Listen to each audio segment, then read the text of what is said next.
WHPC.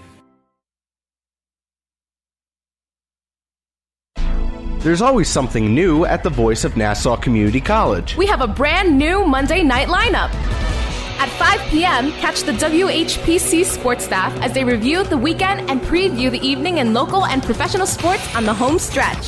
Then at 6, it's Revelations, where Steve K puts an emphasis on rare tracks and hidden gems from the genres of rock, blues, soul, folk, and jazz. Uwe Riggers keeps the German hit parade going at 7. And New York Polka Bob slides down to 8 p.m. with Polka Beat. Once again, it's the home stretch at 5, Revelations at 6, the German hit parade at 7, and Polka Beat at 8. all from the Voice of Nassau Community College, 90.3 WHPC. Celebrating 45 years of broadcasting. The Voice of Nassau Community College. It's all I listen to. 90.3 WHPC. WHPC HD Garden City. Available on the iHeartRadio app.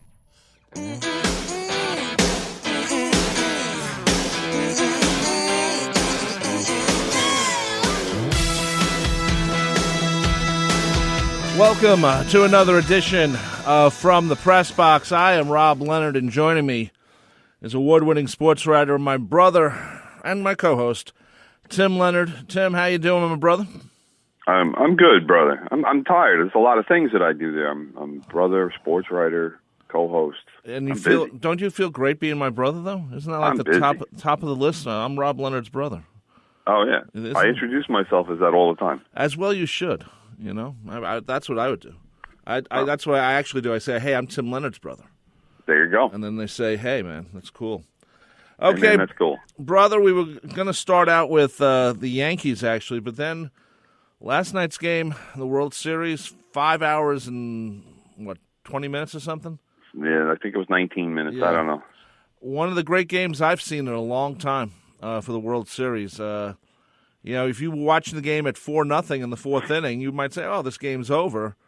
You know, the Dodgers are going to win." And what happens? The Astros come back, and they really played well, and they're up 3-2 now in the World Series. There's a very good chance they could win on Tuesday. Yeah, the Astros came back, and then they came back again, and there was a lot of comebacks in this game. Yeah, and you know, and then these type of games, I always think of some moment that might hang over the game. And who's the guy who hit the double? Who watched it and should have got a triple out of it? Oh, I don't remember. There was so much there. I don't even remember what one you were talking about. He eventually scored, but the guy who hit a double the next time up, or right after him, could have had it gone to third and then scored. So I look at that, I'm like, you know, what does Phil Mushnick always say? There's always too many people just watching their home runs instead of, you know, realizing they're actually doubles. Well, that unfortunately has become part of baseball. You know, that's basically what last night kind of stood out for was the fact that you had Clayton Kershaw for the Dodgers starting against Dallas Keuchel from the Astros.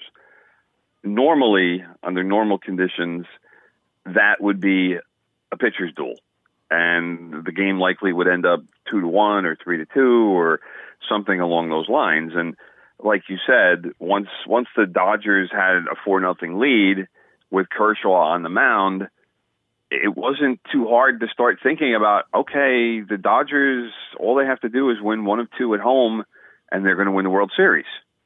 Yep. Well, you know, as we found out in the wild card game with the Yankees, don't start thinking too far ahead when one team has a decent sized lead over the other, because you know the Astros wound up getting a home run from Jose Altuve, and that wound up tying the score at 4-4, and then the Dodgers took a 7-4 lead. I believe it was a home run by Cody Bellinger, and then the Astros got another 3-run home run of their own and made it 7-7. And by that point, you pretty much knew that, all right, this is going to be one really crazy game. It definitely was a crazy game. And I actually posted, I don't remember what time it was, but I posted on Facebook, and I said, this was probably somewhere around the 6th or 7th inning. I said the World Series has disintegrated into which team has the crappier bullpen. And I still think, given those circumstances, I still think the Yankees would have won this World Series. Well, how bad was the bullpen? It just seemed like it shouldn't have been this rowdy, I guess. Both of the bullpens were awful, and that's why. I mean, on one hand, it was a great game, and it certainly was a memorable game. If nothing else, for all of the runs that were scored, and for how back and forth it was, because just when you thought each team, I think a lot of people thought at 4-0 the Dodgers probably had the game sewed up. I think then it wound up being, at one point, the Astros went up, I think it was 11-8, and then I think it was 12-9 also. And I think people thought, all right, hey, the Astros definitely have this. And then the Dodgers rallied and tied the game at 12-12, and it was just like, what's going on here? It's just, this is an insane game.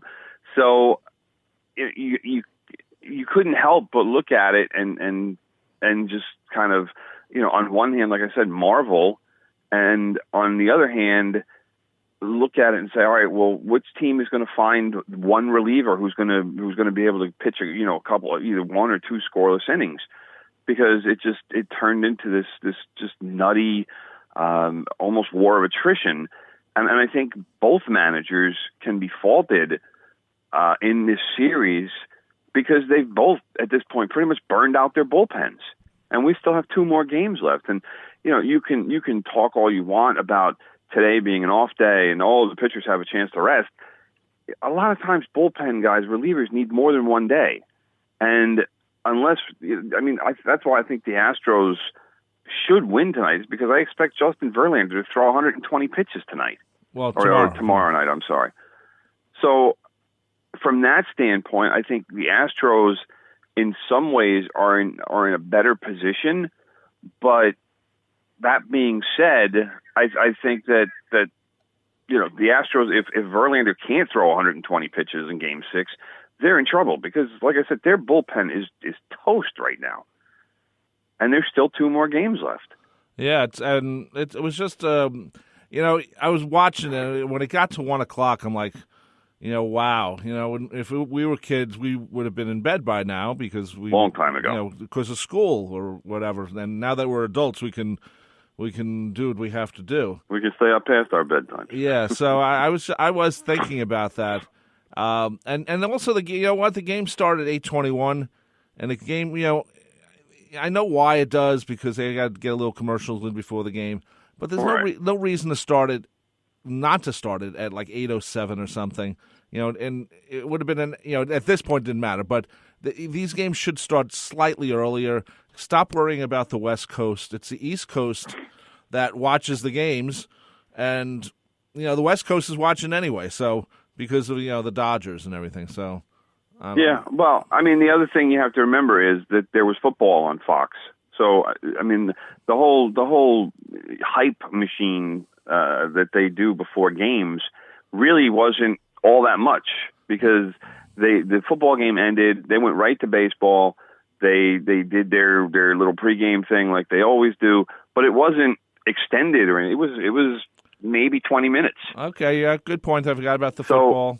Yeah, but I mean that's just for the one game. Obviously this game is starting at 8 whatever anyway. 8:21. So, at one point, Joe Buck goes, it was 1:21. He goes, this game started 5 hours ago exactly. I'm like, well, but all to me, all that tells me is like what a sucker I am as a viewer, because and the other thing that bothered me about Joe Buck is when he said, "Oh, it is now midnight." Well, no, Joe. In the civilized world, it was 1 o'clock in the morning at that point. Here in the East Coast. Right. So that irked me a little bit, because no, Joe, it's not midnight. It's 1 o'clock. So don't. That's what I think the broadcasters make a mistake when they start talking about what time it is, because all that reminds people is how freaking late it is, and people have to get up in the morning to go to work, and by that point, people on the East Coast, for the most part, probably either are diehard baseball fans or they stopped watching a while ago. Yeah, I was one of them actually. I'm watching the game and I go, I was about to go to bed. I go, I have to see what happens at the end of this game because it just kept going back and forth.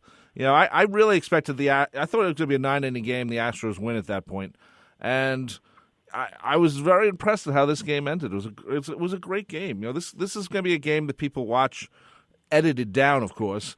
They'll watch the highlights. Yeah, well, it'll be like a 3-hour game instead of a 5-hour game, which is still a lot. So but I mean, I'm just looking at the box score right now, and here's the Astros bullpen. I'll give you abbreviated version. All right, Colin McHugh, 2 innings, 3 runs, and that's on 1 hit. Brad Peacock, who was supposed to be a reliable guy, but again has been used far too often. But Brad Peacock, 1 1/3 innings, 2 runs, 3 hits. The Davinsky guy, 1 inning and a third, 3 runs on 3 hits. Then you finally had this Musgrove kid who he pitched a scoreless 9th inning or 10th inning. I'm sorry. So and he gets the win. Now that's the Astros wound up using 6 relievers last night to cover 6 1/3 innings. And in those 6 1/3 innings, they gave up 8 runs. Wow.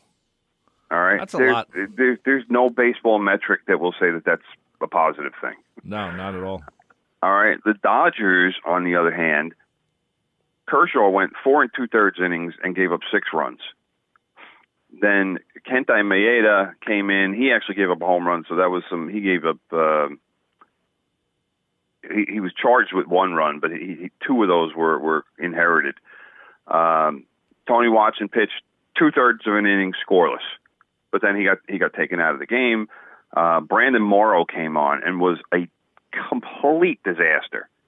And I can't believe I'm looking at this. It says that Brandon Morrow only threw 6 pitches. He gave up 4 runs on 4 hits. Wow. That's how much of a disaster. And I'm pretty sure 2 of those were home runs. So completely ineffective. Tony Cingrani comes on after that. A 1 1/3 innings, 1 run, 1 hit. But of course he's taken out.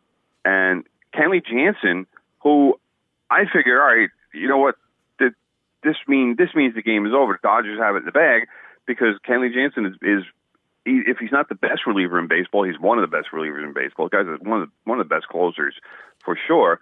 But he gave up the winning run, and he gave up a run in an inning and 2/3, and that was the game.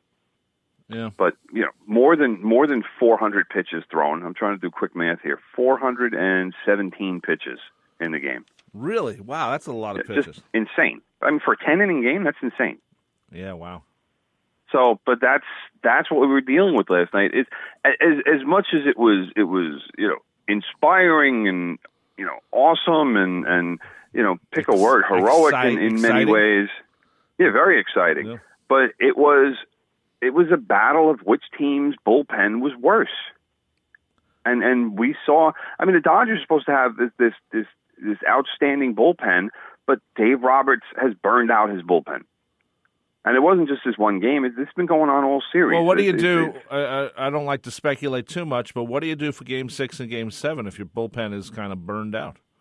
Well, here's the one intelligent thing that A.J. Hinch did last night is that he didn't use his closer, Ken Giles.